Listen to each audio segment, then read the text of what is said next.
a chance that day that my neurological movement disorder could have landed an entire commercial airliner. I've done an airport story before, so go check out the video. I called her a 5-letter word, but I decided let's do another airport disaster story. What do you think? Story time. First of all, I got a new microphone. I'm very excited about this. A few of you have complained about sound quality. I hope this is better. It might not be. I don't know technology. Anyone who has anything about them that's different knows that airports and traveling are a nightmare. So I thought I'd tell you a few of my favorite airport stories. I have thousands. I've been traveling a lot. I went to boarding school, so I've been flying to and from boarding school, and then college I was able to drive. It was a 6-hour drive. But then I moved away to New Jersey, and then New York, my family's Midwest, so I fly all of the time. Now I tour. So last year, I think I logged 114 flights, something like that. I stick to Delta as much as humanly possible. Shout out Delta. I don't think they sponsor anything. This is just my truth. I am Delta loyal. It's helpful.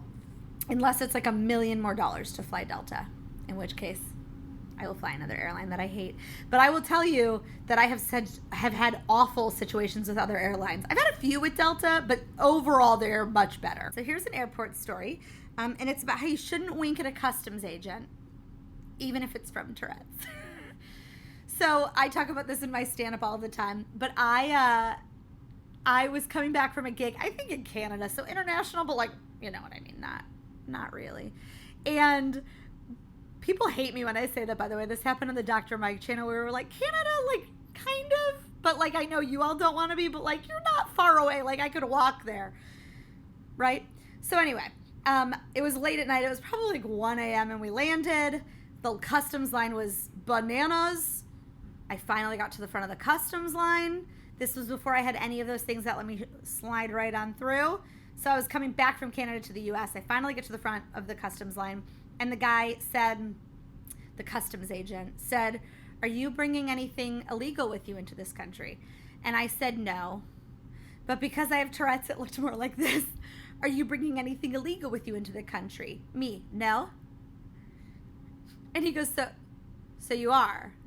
You are bringing something illegal into the country? Are you telling me you are bringing something illegal into the country? And I said no. And I tried to explain in that. I was so tired I didn't realize what had happened. So I tried to explain to him that I have Tourette's, but it was too late. I was already in a back room. Back rooms are more fun than you think when you stop caring. Because I knew I did nothing wrong. So it was more like, okay, it's an audience. It's free. They're stuck with me.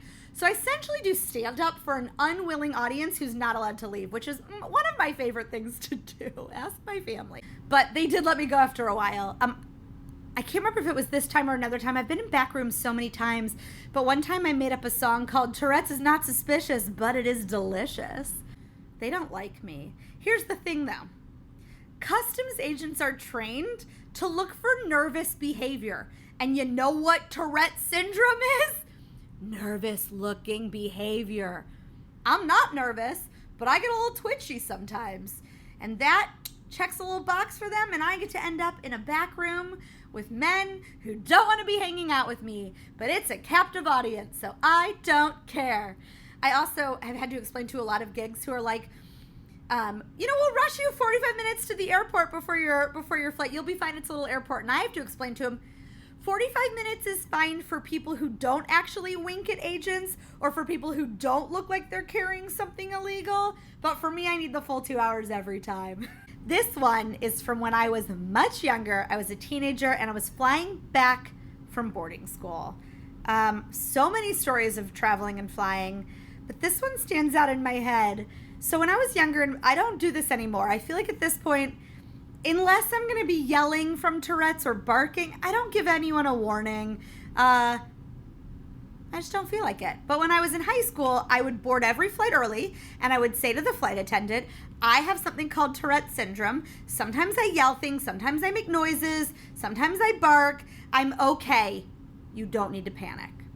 I always let them know. And I answered any questions. And when I was in high school, people did not know what Tourette's was. Like, now we have TikTok and YouTube and people posting about it. But when I was in high school, nobody had heard of it. This was like an unknown disorder. Now I know to also say movement disorder because I think it helps people put it into perspective. But back then, I just would say the word and hope people knew what it was, and nobody ever. So we board. I'm sitting there, and we hit some turbulence 30 minutes into the flight maybe, and I start barking. I start making noises, and the flight attendants panic because, yes, I told them I had Tourette's, but like hearing that someone might be a little twitchy and all of a sudden hearing a human bark, two different things. So they, in the middle of turbulence, run over to me. They're holding on to things because the plane is rocking and bumping. And she goes, "Do you need us to land the plane?" And I was like, "No." And she goes, "Do you need oxygen?" And I was like, definitely no, I don't need oxygen. And she just like could not wrap her head around, and she was like, "What do you need?" And I was like, "Nothing, it's my brain. I'm just nervous because the plane is moving and jumping around a lot. So my Tourette's gets worse when I am nervous." And she just didn't get it. And so the other flight attendant came over to me and was like, "Do you need us to land the plane?" And I was like, I'll just bark in an airport then. Like, I don't need us to land the plane. This was like an hour and 8-minute flight. Like, come on. By the time we landed, we could have been there. There's no reason. I wasn't dying. I was barking. Then the second flight attendant doesn't believe me, and she goes and gets the oxygen. What am I supposed to do with that? So they put the oxygen next to me. I was like, "Yeah, I'm not going to wear that. I don't need it." And at this point, thank God I have a sense of humor because I immediately took out my notebook and started writing jokes about this. Like, that was my coping mechanism early on. None of this makes sense to me. And I was just writing about the situation, which allowed me to laugh, which calmed me down a little bit. And thank goodness my Tourette's kind of shifted form and it became more of a physical flailing, which, yeah, the person next to me hated. I'm sure I almost touched his man-jewels a few times, but I wasn't barking anymore. And that calmed the flight attendants down enough. But y'all, there was a chance that day that my neurological movement disorder could have landed an entire commercial airliner. And I'd like to know where my award is for that one. And finally, in this last one, it has nothing to do with Tourette's and everything to do with me just being a monster. So I was upgraded to first class. Not because I pay a lot of money, but because with Delta, when you fly enough, you get free upgrades after a while. You hit status and you get free upgrades, and it's like a lovely, amazing thing. And when I get an upgrade to first, I feel like I won the lottery. It's the greatest thing known to humankind. So I knew I had a first class ticket, didn't pay for a first class ticket, paid for a cheap seat in the back. So there's lines with Delta. There's like a line for Comfort Plus. There's a line for First. There's a line for Economy. There's a line for the people who like did the thing where you couldn't even pick a seat, like where you pay less, which I've done that too. I get it. Actually, I haven't done that one because you don't get miles.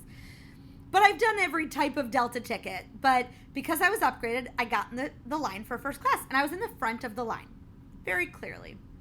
So I'm 4'6". I think I was in like leggings and a hoodie because I was going to a place to perform, but I knew I had like hours at the hotel to go get ready. So I don't ever look disgusting flying, but I was in like cute leggings with my hair in a pony and like probably a cute hoodie. But I was in the line for first class, and this business dude with a suit and a business outfit literally walks up and just stands in front of me.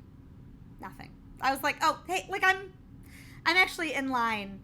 And he huffed and puffed and like looked me up and down and said nothing and did not move out of that spot. I think he assumed I was lying, that like someone that looks like me who like is a little twitchy and nuggety like can't have a first class ticket.